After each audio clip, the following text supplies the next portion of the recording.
네, 의뢰인이 기대했던 재판 결과를 받게 되면 변호사에게 주는 사례금을 성공보수라고 하는데요. 대법원이 최근 형사사건의 경우에는 성공보수 약정이 무효라고 판결했습니다. 그런데 여전히 만만치 않습니다. 현장인에서 송진원 기자가 집중 분석했습니다.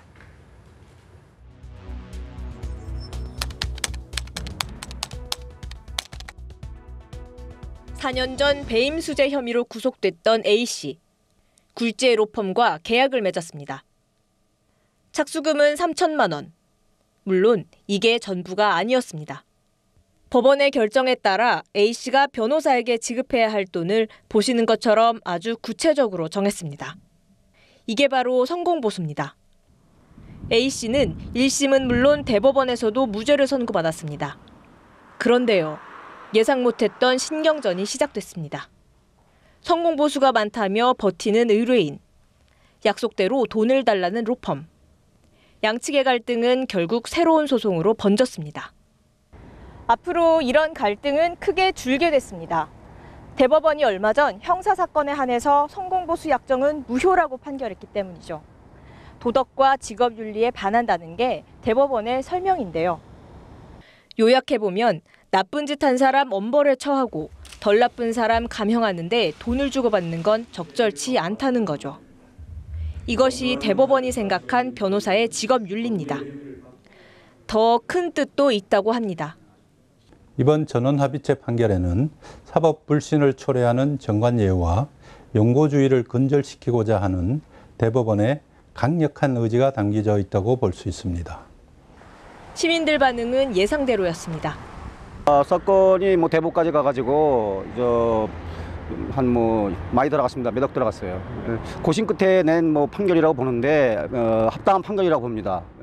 변호사에 해야 할 일이 어떤 피해 입은 사람이나 약자를 위해서 일을 해야 되는데 어떤 대가를 바라고 돈을 받고 한다는 거는 안 되는 거라고 생각해요. 참.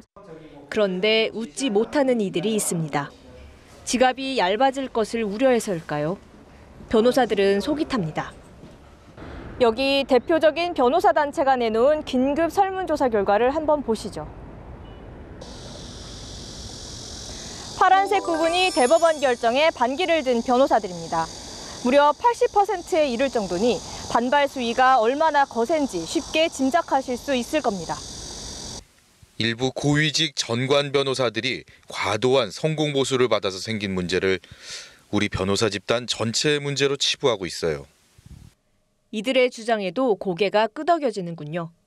영향력이 있는 전관 출신의 변호사에게는 돈이 많은 의뢰인이 착수금과 성공보수를 합친 그런 금원을 처음에 가지고 가서 사건을 맡기고 나중에 안 되면 돌려받는 형식을 취할 수 있겠지만 돈이 없는 서민의 경우에는 그 문턱을 넘지 못하고 변협은 헌법 소원까지 냈습니다.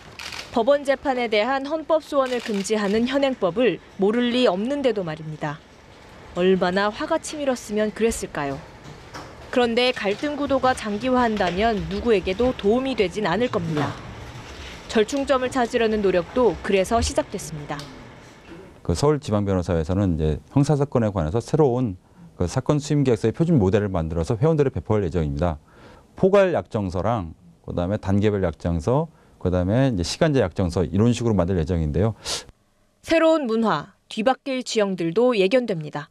옛날부터 타임으로 거의 타임으로 하다가 조금 이제 다른 데처럼 착수 성공 식으로 보수받는 것으로 좀 혼합이 좀 되는 면이 있었는데 우리 한번 다시 돌아가겠네요. 타임을 주로 하는 것으로 돌아가게 되지 않을까 싶어요. 앞으로는 더더군다나 개업 안 하고 그냥 끝까지 버텨서 연금 받고 그냥 정년 채우고 나오겠다. 이런 사람이 나올 수도 있겠죠. 좋은 취지였지만 누군가는 웃고 누군가는 울고 있습니다.